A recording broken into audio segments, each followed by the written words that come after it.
What's up, y'all? Welcome into the warm-up show. We're getting you ready for game 2 of the playoffs between the Memphis Grizzlies and the Oklahoma City Thunder. I'm Lane Whitaker, joined here in studio by Jessica Benson and John Roser. Michael Wallace will join us from Oklahoma City momentarily. Appreciate you tuning in, watching us live on Grind City Media X, YouTube, and we're live on Facebook tonight, guys. So let your Facebookers know. We're on the Facebook tonight.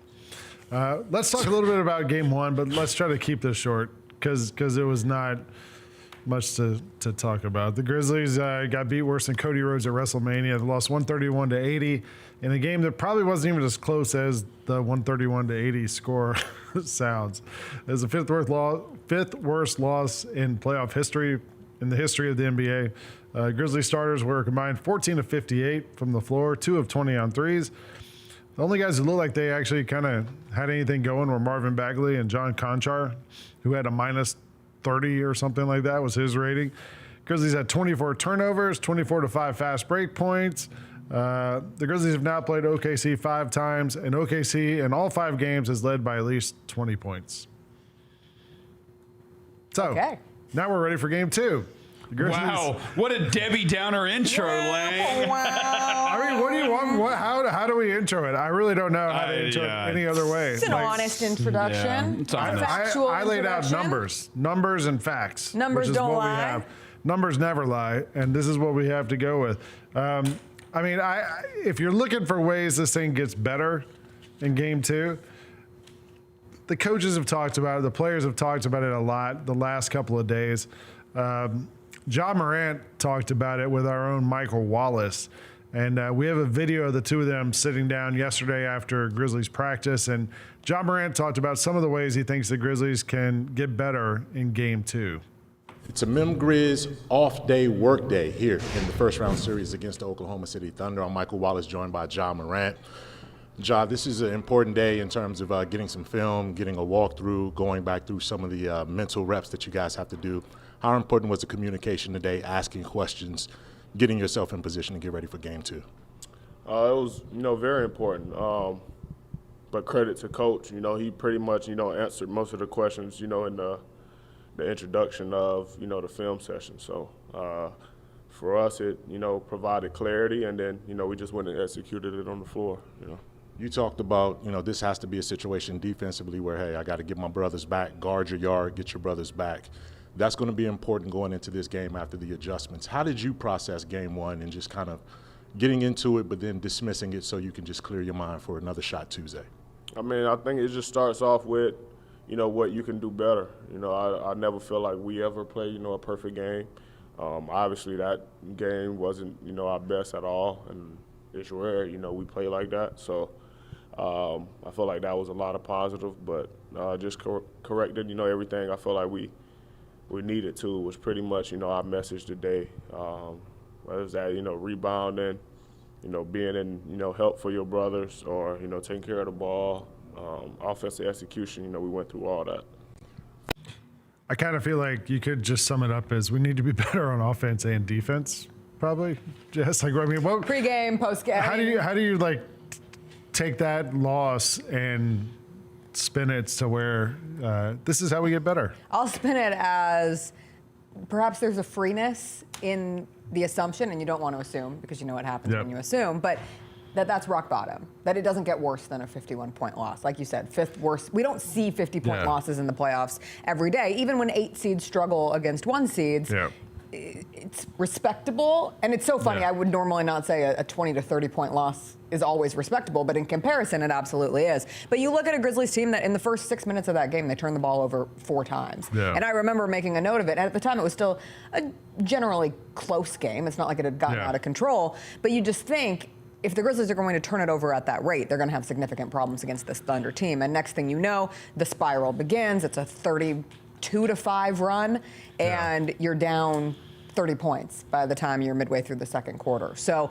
I think step 1 is treasure the basketball, take care of the basketball, love the basketball, don't let go of the basketball, but also try to adjust and not let one of those big runs happen, because it can be very demoralizing, especially when you have the crowd that we saw over the weekend in Oklahoma City behind that team. John, what would you say to the Grizzlies? Well, I told you the key, the one last takeaway going into game one, I said the number is 24. That is the number of points off turnovers Oklahoma City has averaged this year against the Grizzlies, and they got 24 points off turnovers exactly. Jessica's right. You have to take care of the ball against this team. It is easier said than done, because as we saw, it is a slew of perimeter defenders that they put on, and they all constantly pressure the ball. I think one of the positives, dead serious, it's crazy and cliche as it sounds, is it honestly, Ja's right about it. It doesn't matter if it's a 51-point loss or a 1-point loss. It still means you're down 0-1 in the series, and game two is game two, and it's totally different. And if you come out and you play better and you happen to be able to win tonight, the series is still 1-1, and point differential doesn't determine who wins or loses the series. In the end, it's going to be about who wins 4 games and who doesn't. Yeah. And right now, the Thunder have a 1-0 lead. The Grizzlies trying to even that up tonight. Let's go now to Oklahoma City. Michael Wallace is courtside. We just saw Michael and Ja talking at practice yesterday. Mike, let's back up a little bit. What was the mood like in the locker room after that game one? I mean, it was down. You know, these guys were feeling like, you know, you just got your butt kicked.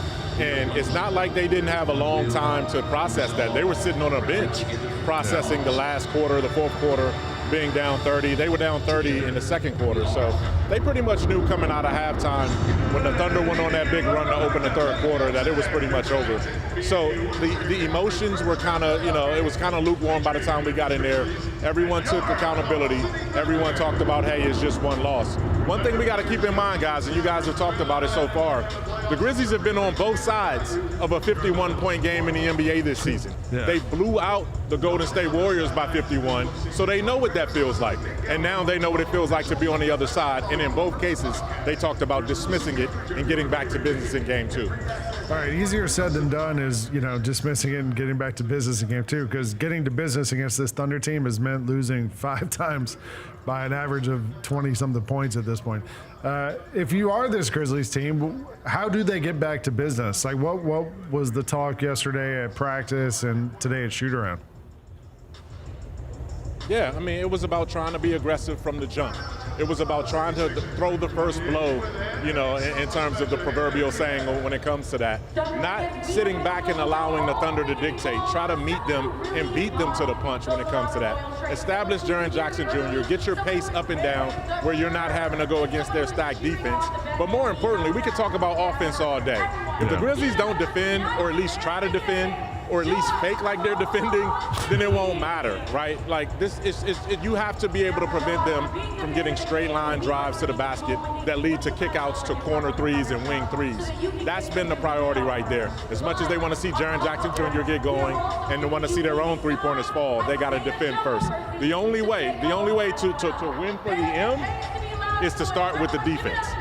We're watching Jaren Jackson Jr. warm up alongside of you, Mike, and I know Jaren called his performance from game one unacceptable. 4 points on 2 of 13 shooting, 3 rebounds. Simply put, he has to be better in this game too. I heard that he sought some advice from a former coach of his in Tom Izzo in terms of figuring out ways to get past game one, to look ahead to game two. What were those conversations like, and what have you heard from Jaren, both with post-game after game one, pre-game shoot-around situation, and now watching him as he gets ready for this game? Well, Jaren Jackson Jr. knew all of the talk that was out there over the last 24 hours about him. He's aware of the Kendrick Perkins clip that went viral on, ESPN's show, basketball show, NBA show, about Kendrick Perkins saying that, hey, this guy isn't even a top 10 big in the league. He can't go 4 and 3. That's my numbers, right? So Jaren knew. But one of the things that he said when he was asked about that today was, I didn't have to look at other people and hear the critics. I looked in the mirror and knew it myself.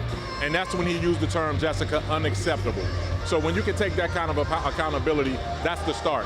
After that, yes, he said he reached out to his personal trainer. He also called Tom Izzo. And as much as they talked about basketball, they also talked about life. that was one of the things in our last warm-up show where I had Jaren Jackson Sr. join us. He said that he's talking to Jaren about just being a professional, understanding that there's going to be ups and downs on this basketball court as it is in life. But the one thing I do like about what Jaren said is that he has to figure out a way to be aggressive and then balance that without trying to be doing too much, right? Trying not to rush. He still has to find his game and play his game. And we saw Jaren at his best earlier this season, not against this Oklahoma City Thunder, but it's time for him to inflict his damage on that front line and make them defend him as well. Mike, you mentioned the effort from the Grizzlies in that game one. When I was in high school, my team lost in the state playoffs, and it was a surprise loss, and everybody was all upset and breaking stuff in the locker room and crying. And there was one guy who had the game of his life and was kind of trying not to be happy about it. He'd been a guy who averaged a couple points off the bench and went for like 20 in that game or whatever.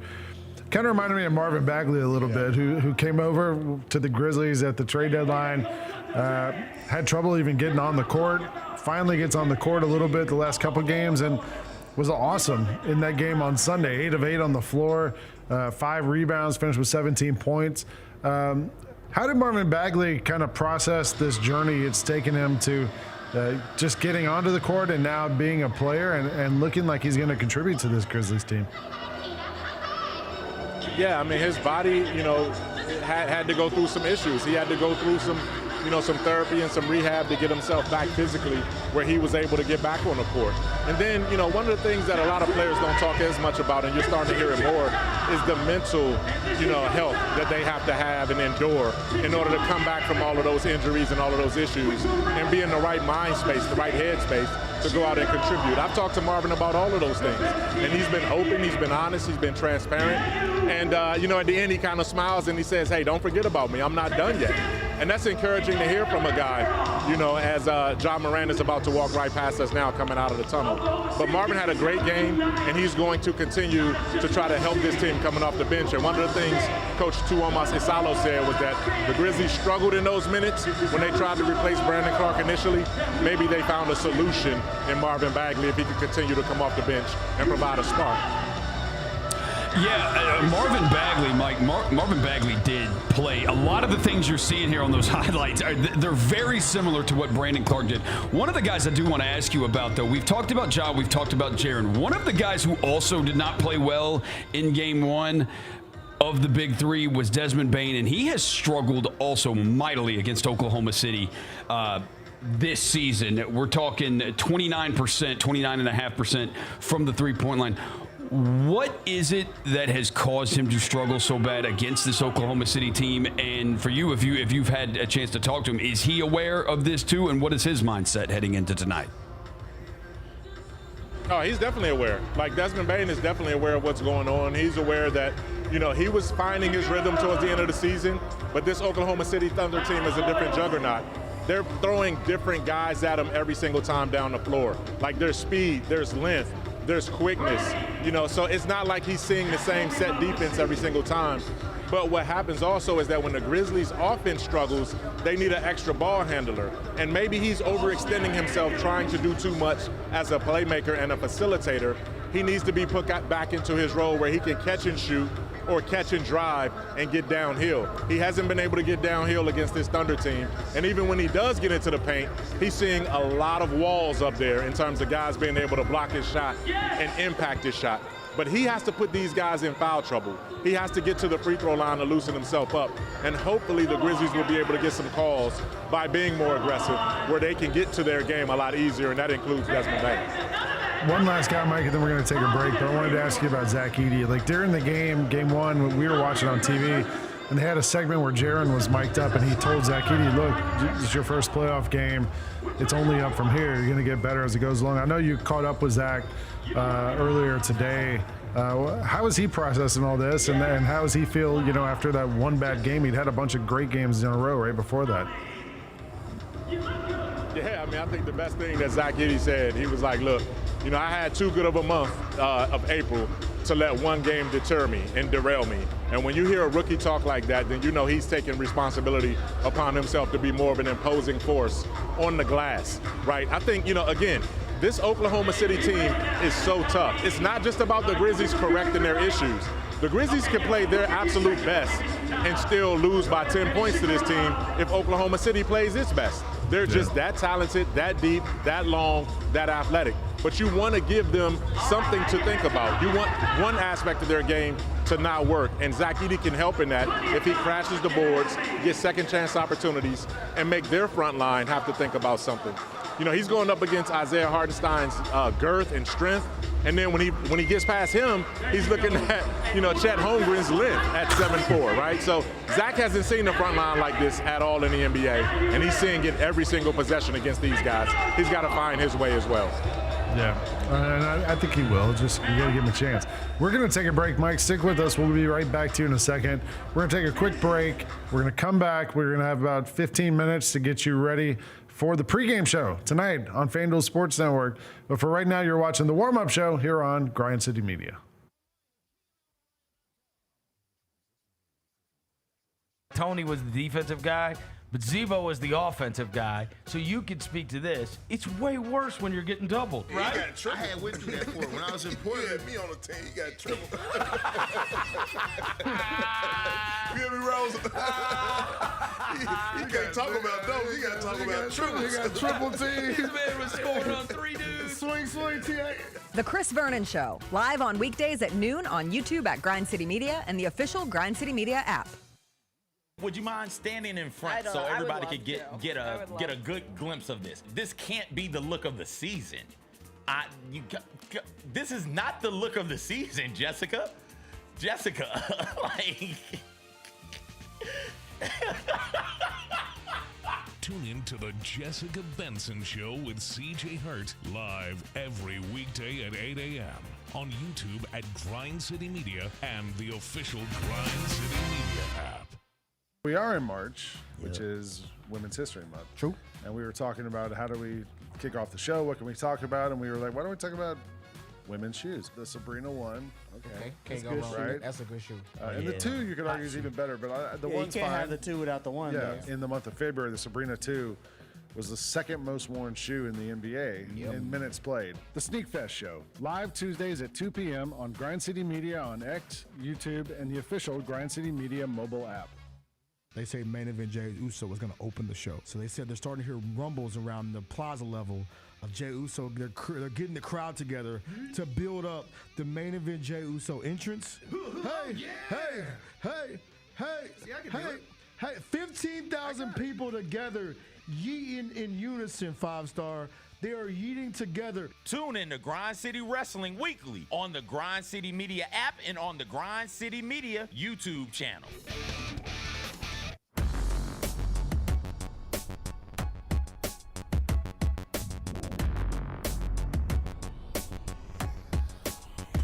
Welcome back to the warm-up show here on Grind City Media, the Grind City Media app, and what John Roser loves, the Grind City Media YouTube channel. Yeah. It's a I'm great Wayne channel. Whitaker. I'm here with John Roser, with Jessica Benson. Michael Wallace is in Oklahoma City. Before we go back to Mike, I wanted to show you guys this clip. I don't know if you saw it. Tuomas Isalo, interim coach of the Grizzlies, was asked about the Grizzlies and that start they had in Game 1 and just talked about a little bit about how he thinks the team can improve tonight as we get ready for Game 2. Well, I would say that in the first half, when you look at the halftime stats, we shot about half of our expected points per shot on that. That's obviously can be thought of as encouraging, but the bigger problem for us was 25% turnover rate in the first half, because it's not only that our offense struggled getting to the spots and we didn't find or create open looks enough, but also they were able to turn those into their offense and getting over the top layups and dunks in the other end. So they go very much hand in hand, the offense and defense, but got to give a lot of credit to them. We were very bad and they were very good today. Let's go to Michael Wallace in Oklahoma City. Mike, that was Coach Isalo after Game 1. He mentioned expected points per shot and turnover ratings as two of the things that the Grizzlies didn't do a very good job of. at Game 1. What have you heard the Grizzlies talk about heading into Game 2, specifically offensively? You mentioned Dez needed to play a little more off ball maybe and leave the creating to Ja. Where else do you think the Grizzlies see places they can improve in Game 2? They have to get Jaren Jackson Jr. activated early. They cannot allow him to just kind of find his way into the game. Oklahoma City will not allow him to do that. They have to prioritize him. Ja Morant told me, look, I can go get my offense at any point. As a matter of fact, Ja said he probably was the only player who liked the shots that he got against Oklahoma City. Everyone else had to struggle to find shots. They have to be able to, get to Jaren Jackson Jr. first, repeatedly, and allow him to create some kind of mismatch one way or another. You can't allow him to be defended by Shai Gilgeous-Alexander or Caruso or Dort or anybody that's smaller and allow him just to sit over in the corner. So that's the number one priority. Two is the turnover percentage. Coach Isolo always talks about that. They turned the ball over on 25% of their possessions. 1 out of every 4 possessions ended in a turnover. That cannot happen. They cannot allow that to be the case because they're not just easy turnovers, they're pick sixes. They're turnovers that are leading to transition. And Oklahoma City outscored the Grizzlies, I think, 27-5 in transition offense. Many of that was off of turnovers. So they have to eliminate that as well. What about defensively? We just talked about offensively ways to fix it. Like, what adjustments are the Grizzlies going to make on the defensive end? I mean, I guess a lot of that's just not turning the ball over and not putting yourself where you're having to play catch up to a team that's running fast breaks every time down. No, it was also about tagging off. They have to be able to pass off the defender. If you can't stay in front of your man, or if there's a straight line drive, the rotation has to be tighter. A lot of guys were getting left. A lot of guys were not helping the helper. And that left Zach Edey in the blender. That left Jaren Jackson Jr. in the blender. That left the whole backside of the defense in the blender. And then when the Grizzlies are scrambling to get back out to the three-point line, they're not even running out there. They're letting these guys take uncontested three-pointers after just 2 passes.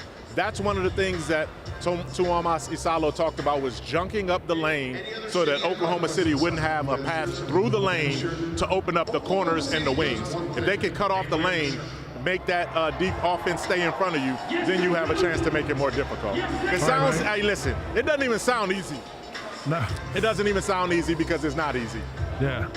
Mike, we're going to let you go. The last thing before you go, give us one matchup to watch tonight. Jaren Jackson Jr. and whoever is against him on that front line. This can't be a Chet Holmgren dominated game again. Jaren Jackson Jr. has to win that battle against Chet Holmgren at the 4 or the 5, depending on where he lines up at. Awesome. Thanks, Mike. You can catch Mike tonight on the radio call with Eric Hasseltine on ESPN 92.9, and we'll see you back home tomorrow, I guess. Yes, sir. Yes, sir. Absolutely. Thanks, Mike. Safe travel. Look forward to it. I saw Michael Cole, our friend at the Memphis Commercial Appeal, tweeted he went to the pregame availability with Oklahoma City's Mark Dagnall, and Mark said Jaren Jackson Jr. is wired to block shots. That often collapses the paint, so when he and Zach Edey are both in, they have three-point looks whenever that happens. Is there any way around that? I was just thinking about it just now. Like, how do you get around that? Unfortunately, the Grizzlies don't have amazing personnel options to get around that. And I mean, look, you saw the Thunder hit 17 threes. They only shot 35% from 3 in that first game. Yeah. They took 48, so they're 17 of 48. And you know what somebody like a Lou Dort can do, especially against the Grizzlies, it seems. But obviously known for his defensive prowess, and the torture chamber is very real. But if he gets hot from 3, somebody like Aaron Wiggins, again, coming off the bench, any of those bench unit members for the Thunder. Joe. And that's how those runs happen so dramatically, too, because math will tell you 3 is more than 2. 3 points, it's difficult for the Grizzlies, based on their three-point shooting, to get into a shootout against a team. Yeah, they don't. That's what's what they don't take they take 38, 39 threes per game, so they took more. I'd love to know how many they took against the Grizzlies. Right. In comparison to their average. It appears the Grizzlies' strategy defensively was let them shoot threes, keep them out of the paint, or maybe I don't think we really know what the Grizzlies' defensive strategy was in game 1. It didn't work, whatever it was. Yeah, whatever it was, it didn't work. So I'm more interested in Jaren offensively because when Edey is there on the court, and we have seen this, one of the things the Grizzlies have struggled with over the years is we have not seen Ja and Jaren. It is rare that they are great together. We have seen earlier this year when Ja wasn't as big of a fan of the new offense that they ran for most of the year before the coaching change. Jaren flourished. Like, Jaren was having the best season of his career offensively. It was amazing. And then when the shift happened and they went back more of a ball screen offense, which is what Ja Morant likes, we have not seen Jaren be as good. And I think some of it is... I heard Zach Lowe talking about this on his podcast, that when you do that and you run that high ball screen with Zach Edey, you pretty much relegate Jaren Jackson Jr. being a guy who stands in the corner, and they need to figure out how to get both of those guys being awesome at the same time. And then, obviously, more important than anything, play hard and actually get some stops. I looked it up. The Thunder averaged 38.8 three-point attempts per game against the Grizzlies. I shot 38.3. So, like, kind of right on whatever their season average is. There's other teams they got up like 40 against. But a lot of that, so much that's that fast break stuff, right? And the turnovers. Like, turnovers on 25% of your possessions. It's So you're many not. easy buckets. Yeah. And then the Grizzlies the heads were spinning. That turnover percentage will come down tonight. Hopefully. But, because that's an insane number, 25%. So that number will come down. But it has been an issue against this team all season. Well, let's go around the NBA real quick before we get out of here. I love the NBA. Yeah, and I love going around the NBA like we always do at this time. And we start in Atlanta, where the Atlanta Hawks have fired Landry Fields. This actually feels a lot more surprising than like the Pelicans one or some of the other front office moves we've seen in this postseason. Was anybody seeing this coming? I wasn't even thinking about it. I wasn't thinking about Landry Fields in the Atlanta. He actually did a pretty good job because, like, cleaned up sort of the DeJounte Murray trade. And, right. Like, got Dyson Daniels, drafted Ricochet. Like, he did a pretty good job. I think their issues lie at point guard. Like, it's never, I don't know. I mean, look, it's, they just hired the coach. He's only in his second year, so you're not going to move on there. So I guess you go with the GM. And Trae Young has final year of his contract, controls his own future, can activate that 2026-2027 player option. I know he posted after they were eliminated from the playoffs, 7 years down and last I won't be in the postseason. Love, prayer hand emoji, heart emoji, basketball emoji, snowflake emoji. What does all that mean? What does it mean? But that's the big question, right? Like, is this the time where Trae Young moves on from Atlanta? Do they really activate a reset around Ricochet, around Dyson Daniels, or is something worked out where Trae For all the talk about Nico Harrison trading Luka Doncic, the Hawks also traded Luka Doncic for Trae Young. They did. One other one that I thought we could get to today, my friend Tom Haberstroh had a tweet. We're only 2 games in, but after 2 games of the NBA playoffs, look at the foul calls. They're calling fewer fouls than ever before. Look at this. The free throw rate's below 20. It's way down in these first couple of games. Yeah, I don't know what's going on. Like, maybe it's going to bounce back up after this weekend. Like, maybe it's just the first weekend they're going to let them play, but... Well, the Lakers may knock that average up by themselves tonight because, the chance they could go down 0-2, what do we really think that's going to happen on their home court? I love it. Yeah. I love it. But I know Ja Morant doesn't love it. I know SGA doesn't love it, but I love it. The weird part is some guys they let him play and some guys they don't. Yeah. So I don't know. And that was, I don't know if either of you read through one of my favorite annual traditions, the anonymous NBA player survey that the Athletic does every year, one of the messiest times in sports. But in terms of officiating, that was I won't say consistent because you only get a handful of quotes, but multiple people mentioned the difficulties that refs have, but also the frustrations around different players are officiated differently than others. And that's common knowledge. Like LeBron, Steph. Jalen Brunson. Jalen Brunson. Yes. I was going to say the greats and Jalen Brunson get a different whistle, and that makes it a more difficult field to navigate. That's always going to be a problem. We had less than a minute. Give me, each of you give me your player to watch for the Grizzlies tonight. We'll start with you, John. It's not even a player. Just play hard. Play with effort. Don't quit. They quit in game 1. Don't quit tonight. Jess? No matter what. retweet, but also Jaren Jackson Jr. All eyes will be on Jaren. Can he rise to the moment, and can he play to a level that we saw early this season in Memphis and now bring it into the postseason? I'm going to go Desmond Bane because Jai actually played really well. Jaren, you know he's going to bounce back. We've seen it enough this year. Dez is the guy who struggled against his team. We want him to bounce back. All right, we're going to get out of here. We got the pregame show coming up on FanDuel Sports Network with Fish, Pete, Brevin, and then you can turn it on ESPN 92.9 to also hear Eric and Mike on the call. We'll be back live courtside on, Thursday night for Game 3. Go Grizz. Appreciate you guys hanging out with us. This is the warm-up show on Grind City Media.